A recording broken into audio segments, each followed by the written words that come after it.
මේ අලුත් අවුරුද්දේ ඩයලොග් පාවිච්චි කරන ඔයාලට GB 50ක් දිනා ගන්න පහළ ලින්ක් එක ක්ලික් කරන්න. ඔයාලගේ හොඳම යාළුවෝ 5 දෙනෙකුටත් මේ ලින්ක් එක ෂෙයා කරන්න අමතක කරන්න එපා. ඔන්න ඔය වගේ මැසේජ් හැම වෙලේම ඔයාලටත් එනවා ඇති. ඉතින් ඔයාලා මොකද කරන්නේ? මේ වගේ මැසේජ් එකක් ආවම ඔයාලා මේ මැසේජ් එක ක්ලික් කරනවා. ලින්ක් එක ක්ලික් කරනවා නේද? ලින්ක් එක ක්ලික් කරලා ඉවර වෙලා මෙන්න මේ වගේ සයිට් එකකට යනවා. හරිද? මෙන්න මේ වගේ සයිට් එකකට ගියාම ඔයාලට කියනවා මේකේ 50 GB හම්බ වෙනවා කියලා නේද? මේ වගේ එකක් හම්බුනහම ඔයාලට මතකයි මේ ලොගින් වෙන්න කියනවා, සමහර ඒවා ෂෙයාර්ස් කරන්න කියනවා. ඊට පස්සේ අපි හිතමුකෝ මෙන්න මේ වගේ Google login එකක් තිබුණා කියලා. මෙන්න මේ වගේ Google login එක තියලා ඔයාලා මේකට අපි හිතමු මොකක් හරි මේල් එකක් දානවා. අපි දැන් ටෙස්ට් එකක් දාමුකෝ. abc@gmail.com next add abc123 කියලා දාලා next දීපු ගමන් ඔන්න අපි sign in වෙනවා. හැබැයි මේක දැන් ඔයාලට මම පෙන්වන්න තියෙන්නේ ඔයාලා මෙන්න මේ දැන් විශ්වෙන්. හරිද? මෙන්න මේ වගේ තමයි ඔයාලගේ data ඔයාලව access කරලා ගන්න. ඔයාලගේ browser එකේ වර්ගය මොකද්ද? Windows මොකද්ද run වෙන්නේ? ඔයා access කරපු වෙලාව ඒ හැමදේම attack එක කරපු එක්කෙනාට ගන්න පුළුවන්. ඔයාට මේ link එකක් කරහා වෙන්න පුළුවන් කියන දේවල් තමයි මේ දාලා තියෙන්නේ. මොකද්ද? වෙන්න පුළුවන් දේවල් ටික මෙන්න මේ වගේ දේවල් තමයි වෙන්න පුළුවන්. ඔයාලගේ credentials ටික ඉස්සෙල්ලාම යාළුවෝ ඒගොල්ලෝ database එක දාගන්න පුළුවන්. හරිද? ඔයාලා මේ link එක click කරපු ගමන් මෙන්න මේ වගේ abc@gmail.com මේ පේනවනේ. මම දැන් දාපු link එක එවෙලෙම මගේ database එකේ record එකක් විදිහට වැදිලා තියෙනවා.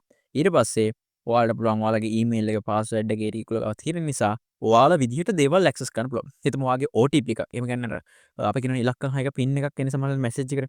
අන්න ඒ වගේ pin එකක් attach කරලා නැත්නම් ඔයාලගේ email එකට ඔයාලගේ email එකට accounts වලට two factor authentication එකක් දාලා නැත්නම් ඔයාලගේ email එකයි password එකයි තියෙනවා කියන්නේ එයාලට පුළුවන් ඒ ඔයා මේ දාන සැනින්ම ඔයාලගේ Gmail එකට log වෙලා ඔයාලගේ credentials එහෙම නැත්නම් password එක මාරු කරලා ඔයාගේ email එක යායි කරගන්න. එතකොට ඔයාගේ card එක, card details, passwords ඔයාගේ Gmail එකට save කරලා තියෙනවා නම් ඒ හැම password එකක්ම bank detail එකක්ම ඔයාලේ hacker ට නිකම්ම දුන්න වෙනවා. හරිද? මෙන්න මේ වගේ දෙයක් වෙන එකට තමයි අපි කියන්නේ phishing attacks කියලා. ඔයාලා අහලා තියෙනවා සාමාන්‍යයෙන් අපි scam කියලා කියන්නේ. මේ scam වල එක විදියක් තමයි phishing attack එක කියලා කියන්නේ. එකක් තමයි මේ ෆිෂිං අටැක් එකක ඔයා ඔන්ලයින් ඉන්න වෙලාවට ඒ යූසර්ට ඔයාගේ බ්‍රවුසර් එකට හුක් එක. ඒ බ්‍රවුසර් එක හුක් කරලා තියෙනවා කියලා තමයි කියන්නේ. එතකොට ඒ යූසර්ට පුළුවන් එහා පැත්තේ ඉන්න හැකර්ට පුළුවන් ඔයාගේ බ්‍රවුසර් එක ඒ වෙලාවේ බලාගෙන ඉන්න. ඔයාලට මේක කරන්න පුළුවන් හොඳම දේ තමයි සස්පිෂස් ලින්ක් එකක් එනවනම් කොයිම වෙලාවක ක්ලික් නොකර ඉන්න. අනිත් එක තමයි වැදගත්ම දේ ලංකාවේ වගේ නම් කිසිම කෙනෙක් කිසිම වෙලාවක නොමිලේ කිසිම දෙයක් දෙන්නේ නැහැ. ඒක නිසා බොරුවට GB 50ක් හරි රුපියල් 100ක් 5000ක් හරි හම්බ වෙනවා කියලා ලින්ක් එකක් එනවා නම් අනිවාර්යයෙන්ම ඒක ගොඩාක් දුරට බොරුවක් වීමේ සම්භාවිතාවය වැඩි. ඒක නිසා අනිවාර්යයෙන්ම මතක තියාගන්න කිසිම වෙලාවක මේ වගේ ලින්ක්ස් ක්ලික් කරන්න එපා. හරිද? ඊට පස්සේ ඔයාලට පේනවා මේ වගේ කලින් මම try කරපු මේවා තමයි දෙන්නේ. මේ ඇප්ලිකේෂන් එක හදාගන්න මට විනාඩි 10ක්වත් ගියේ නැහැ. මෙන්න මේ වගේ ඔයාලා Google එකේ කෝඩ් ගැන දන්න කෙනෙක් ඉන්නවා Interactive කියලා කෝඩ් බේස් කෝඩ් ජෙනරේට් කරන්න පුළුවන් ID එකක් තියෙනවා. ඒකෙන් විනාඩි 10ක් වගේ এডুকেෂනල් පර්පස් එකකට මේක ඩිසයින් කරගත්තා. ඉතින් ඔයාලා හිතන්නකෝ සාමාන්‍ය කෝඩ් ගැන දැනුමක් තියෙන කෙනෙක් නම් එයාට මේ වගේ එකක් සාම්පල් සයිට් එක ජෙනරේට් කරලා විනාඩි 5ක් 10ක් ඇතුළත මේක සම්පූර්ණයෙන්ම එයාලට ඕන ෆිෂිං ඇටැක් එකක් කරන්න පුළුවන් විදිහට ක්‍රියේට් කරගන්න පුළුවන්. ඒක නිසා මේ වගේ දේවල් ඉස්සරහට වෙන්න තියෙන ප්‍රවණතාවය වැඩි. ඒ නිසා අනිවාර්යෙන් මතක තියාගන්න ලින්ක් එකක් ආපු පලියට GB 50ක් 100ක් එහෙම නැත්නම් සල්ලි ගියක් හරි දෙනවා කියපු පලියට කවදාවත්ම ක්ලික් කරන්න යන්න එපා. හරිද? ඊට පස්සේ බලාපොරොත්තු ඔයාලට ෆිෂින් ඇටැක් එකක්ද කියලා දැනගන්න ඕනේ. මේ ලින්ක් එක ෆිෂින් ඇටැක් ලින්ක් එකක්ද කියලා දැනගන්නේ කොහොමද? URL එක ඔෆිෂියල් ඩොමේන් එකට සපෝට් කරනද? ඒ කියන්නේ ඔය හිතමුකෝ රජයෙන් එන එකක් තියෙනවා. හැබැයි ලංකා රජයෙන් එනවා නම් ගොඩක් වෙලාවට .gov.lk කියලා තමයි එන්නේ. එතකොට go.lk කියන ඩොමේන් එකේ අන්තිම කෑල්ලක නැත්තම් බොහෝ විට ඒක ෆිෂින් ලින්ක් එකක් වෙන්න පුළුවන්. ලංකාවේ රජයෙන් එන එකක් නම් අනිත් ඒවා අනිත් කම්පැනිස් වල වුණත් ඒගොල්ලන්ගේ අදාළ කම්පැනි එකේ ඩොමේන් නේම් එකට අදාළව තමයි dialog නම් dialog.com කියන එකෙන් තමයි මැසේජ් එකක් එන්නේ. ඊගව පොයින්ට් එක තමයි ඔයාලට මැසේජ් එකක් ආපුවාම ඒගොල්ලෝ නිතර මැසේජ් කරලා කියනවා නම් ඔයාලට කෝල් එකක් අරන් කියනවා කෝල් එකක් අරන් කියනවා ඔයාලා රුපියල් 10000ක් ඇදලා තියෙනවා ඔයාලට රුපියල් ලක්ෂයක් ඇදලා තියෙනවා මේක වෙරිෆයි කරගන්න ඔයාලට රුපියල් 1000ක් මේ account number එකට දාන්න කියලා. ඊට පස්සේ කියනවා මේක කාල සීමාවක් ඇතුළත විතරයි තියෙන එක නිසා ඉක්මනට මේක දාන්න කියලා කියනවා නම් බොහෝ විට ඒක ස්කෑම් එකක් වීමේ සම්භාවිතාවයක් තියෙනවා. ඊට පස්සේ ඒගොල්ලෝ ඉල්ලනවා වගේ පර්සනල් ඩීටේල්ස්. ඒ කියන්නේ ඔයාගේ නම ගෙදර විස්තර ඒ වගේම ඔව් අපි දන්නවා සිකියුරිටි ක්වෙස්චන්ස් කියලා තියෙනවා නේද? ඒ කියන්නේ ඔයාගේ අම්මගේ මේඩන් නේම් එක, ඒ වගේම බර්ත්ඩේ එක වගේ දේවල් තියෙනවනේ. අන්න ඒ වගේ දේවල් ඉල්ලනවා නම් බොහෝ විට ඒක ෆිෂින් ඇටැක් එකක් එහෙම නැත්නම් ස්කෑම් එකක් වෙන්න සම්භාවිතාවය වැඩි.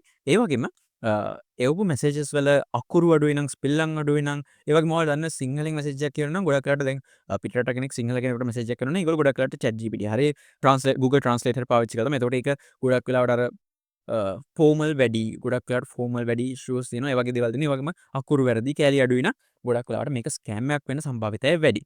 ඒ වගේම too good to be true. ඒ කියන්නේ ඇත්ත වෙන්න සම්භාවිතාවයක් අඩු වෙනවා. ඒ කියන්නේ GB 50ක් 500ක් හරි කීයක් හරි රුපියල් 5000ක් හරි මනුස්සෙක් නිකන් එහෙම දෙන්නේ නෑ ඇත්තටම. මේ අද තියෙන ආර්ථික තත්ත්වයත් එක්ක කිසිම කෙනෙක් එහෙම නිකන් කාටවත් කිසිම දෙයක් දෙන්නේ නෑ. හරිද? ඒක නිසා එහෙම හිතා ගන්න බැරි තරම් අමුතු දෙයක් නම් කවදාවත් එහෙම දෙන්නේ නෑ. ඊට පස්සේ කොහොමද ඔයාලගේ ඩේටා ඇටැකර්ස්ලා යූස් කරන්නේ? ඒගොල්ලෝ ඔයාගේ ඊමේල් එක ඒ වගේම සෝෂල් මීඩියා ඇකවුන්ට්ස් පාවිච්චි කරපුවා. දැන් ඔයාලා දැක්කනේ ඔයාලගේ Gmail එකේ පාස්වර්ඩ් එක දාපුවම ඒගොල්ලෝ ඔයාලා මේ Gmail පාස්වර්ඩ් ඩීටේල්ස් තියෙනවා. එතකොට ඒ ෂණිකවම ඒගොල්ලන්ට මේ ඩීටේල්ස් ඔයාලගේ ඩීටේල්ස් ඇක්සස් කරන්න පුළුවන්. ඒ වගේම ඔයාගේ කාඩ් එක මේකට ලොග් කරලා තියෙනවා නම් ඔයාගේ Gmail එකකින් Google Pay වලට වගේ බයින්ඩ් කරලා තියෙනවා නම් ඒගොල්ලන්ට මේ ක්‍රෙඩෙන්ෂියල්ස් වලින් ඔයාලගේ කාඩ් එකේ තියෙන සල්ලි වලින් එයාලට පේමන්ට්ස් කරන්න පුළුවන්. ඔයාලගේ ක්‍රෙඩෙන්ෂියල්ස් ඊට පස්සේ ඩේටා ඩාර්ක් වෙබ් වගේ තැන් වලට විකුණන්න පුළුවන්. ඒ වගේම ගොඩක් වෙලාවට ඇඩ්වර්ටයිසර්ස්ලටත් විකුණන වෙලාවල් තියෙනවා. ඒ වගේම ඔයාලගේ කන්ටැක්ට්ස් වගේ ඇක්සස් වුණොත් ඔයාලගේ අනිත් කන්ටැක්ට්ස් වලටත් මේ වගේ දෙයක් කරනවා. ඔයාලා සමහරලාට ලින්ක් එක ආවම 5 දෙනෙකුට ෂෙයා කරන්න වගේ කියලා එවනවා නේද? එතකොට ඔයාලා එක්කෙනෙකුට ඒ ලින්ක් එක එවලා ඔයා තව 5 දෙනෙකුට එවුවම තව 5 දෙනෙක් ඒකට හුවෙනවා කියන්නේ මොකද? පල්ලෙහාට වෙබ් එකක් වගේ ජාලයක් වගේ මේක ඇදිලා ගිහිල්ලා දන්නෙම නෑ ඔයාගේ කන්ටැක්ට් ලිස්ට් එකේ ඉන්න හැමෝම මේ ෆිෂින් ඇටැක් එකට ඔයා අහු කරලා දීලා ඉවරයි. ඊගාවට තමයි ඔයාට මේ වගේ ෆිෂින් ඇටැක් එකකින් බේරෙන්න කරන්න පුළුවන් දේවල්. ඔයාට මේ වගේ ලින්ක් එකක් ආවම මුලින්ම ගිහිල්ලා බලන්න පුළුවන් ලින්ක් එක NordVPN ලා වගේ කට්ටිය දෙනවා ලින්ක් එක.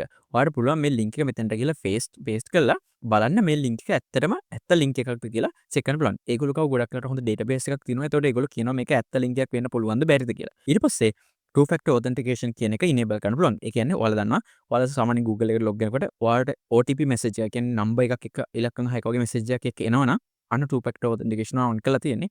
එතකොට සාමාන්‍ය hacker කෙනෙකුට ඒක access කරන්න තියෙන අවස්ථාව අඩුයි. ඒ නිසා ඔයාලගේ two factor authentication තියෙනවා නම් ඔයාගේ email එකක් hack වෙන්න තියෙන සම්භාවිතාවය අඩුයි. ඊගවට ඔයාලට කරන්න පුළුවන් දේ තමයි පාස්වර්ඩ් මැනේජර් කෙනෙක් යූස් කරන එක. ඔයාලට ලේසි දෙයක් තමයි මේ Bitwarden කියන්නේ ෆ්‍රී පාස්වර්ඩ් මැනේජර් එකක්. මේක ඔයාලට ඉන්ස්ටෝල් කරගත්තා නම් ඔයාලගේ පාස්වර්ඩ් සේරම සිකියුර් වලට එක දාලා සේව් කරගන්න පුළුවන්. ඒක ඕන වෙලාවට මාස්ටර් පාස්වර්ඩ් එක දීලා ඇක්සස් කරලා ඔයාලට ඔයාලගේ පාස්වර්ඩ්ස් ගන්න පුළුවන්. ඔයාලට කියන්නේ පාස්වර්ඩ් අමතක වෙනවා නම් අමාරු පාස්වර්ඩ් එකක් දාලා පාස්වර්ඩ් වලට එකට සේව් කරලා තියන්න. පස්සේ ඔයාලගේ මාස්ටර් පාස්වර්ඩ් එක දාලා ඇක්සස් කරලා ඔයාලගේ අමාරු පාස්වර්ඩ් එක කොපි කරලා අරගෙන අදාළ account එකට log වෙන්න හැකියාව තියෙනවා. ඔයාලා එහෙම කරනවා නම්. ඊට පස්සේ suspicious link එකක් නේ. කියන්නේ සැක සහිත link එකක් නම් කවදාවත්ම ක්ලික් කරන්නම එපා. ඒ වගේම ඔයාලට email එකකින් වගේ ආව නම් අනිවාර්යයෙන්ම report එකක් කරන්න පුළුවන්. මෙන්න මෙහෙම link එකක් ඇවිත් තිනවා. එතකොට ඒ userව Gmail site එකෙන් ban කරන්න පුළුවන්. මෙන්න මේ වගේ දේවල් වලින් පුළුවන් ඔයාලට phishing attacks ඒ කියන්නේ scams වලින් බේරිලා ඉන්න. ඉතින් ඔයාලා මොනවා හරි පොඩි දෙයක් හරි ඉගෙන ගන්න ඇති කියලා හිතනවා.